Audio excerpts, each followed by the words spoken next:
Joining me right now, a member of the House Judiciary and Oversight Committees, Florida Congressman Greg Steube. Good to see you, Congressman. Yeah, good to see you. What's your reaction to it? Well, we have a president who's not even taking a salary, who made his money before he got into office, and it didn't matter where he would pick the site for the G7. The Democrats would attack wherever it was because they're going to attack anything and everything this president decides to do. However, and I'm just going to play devil's advocate here because he's going after Joe Biden for these conflicts of interest. Does he run a risk when he holds it at one of his properties? And I get it. Like, he's saying, look, you'll actually save money if you do it at a Trump property. Hey, he can give it to them at cost. He can even, take a haircut on it. Nonetheless, there are people that are going to say, it's at a Trump property, therefore he's getting publicity, et cetera. That's intangible in terms of a gain. Maybe this isn't the right time to maybe pick a Trump resort. Well, I'm from Florida. I'm glad they're coming to Florida for the G7. I think it's interesting if you make the comparison to Biden and Hunter Biden and the Biden family when they didn't make their money before they got into elected office, and Hunter Biden went on TV and talked about how because of his name he was able to get positions on boards. I will give you that. I want to pursue that because I do think that it's very different, and that historically we've had a lot of presidents, right, really up until modern times, that always made their money before they became president of the United States. So the whole idea that some people would like to see him give up his business altogether is absolutely bizarre. And then when you have people that say, oh, the Trump children are benefiting because they're still in the business, that strikes me, and they make that comparison to Hunter Biden. That strikes me as a stretch, only because these are people who have spent their entire adult lives around that business, helping their father to build it, which is, to me anyway, entirely different than somebody who got discharged or, let go from the Army for possible cocaine use, suddenly showing up on a board of a company that he has no experience in the industry for.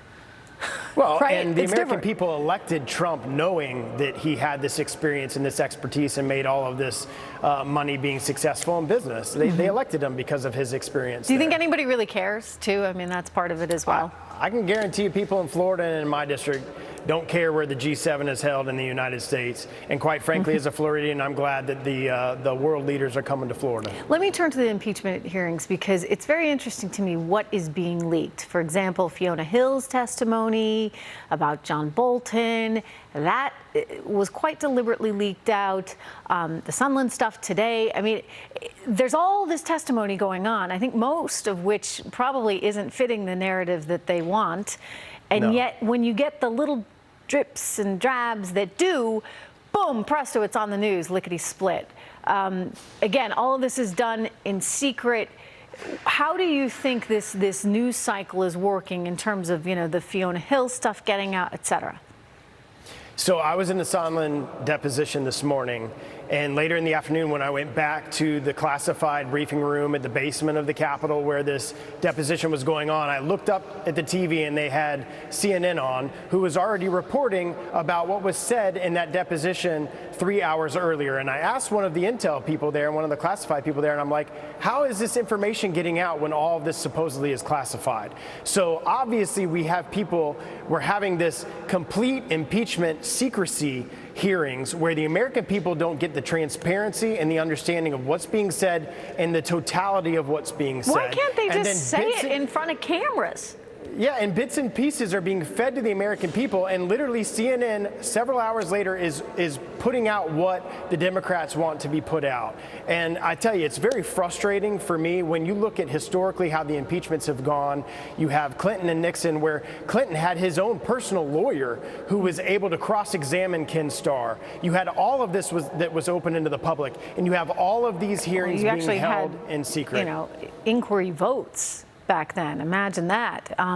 The danger, I would imagine, one thing that might concern you, certainly concerns me as an American, is the precedent here. Does this mean whoever becomes president next, if the opposing party doesn't like him or her, that suddenly that it's open season?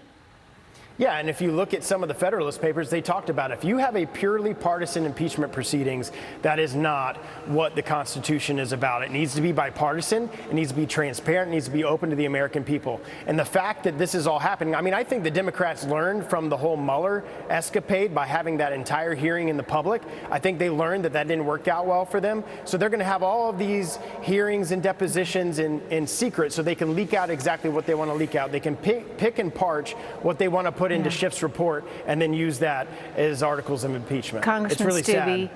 thank you so much for joining me. Good to see you. Yeah, All right, thanks for coming having up me.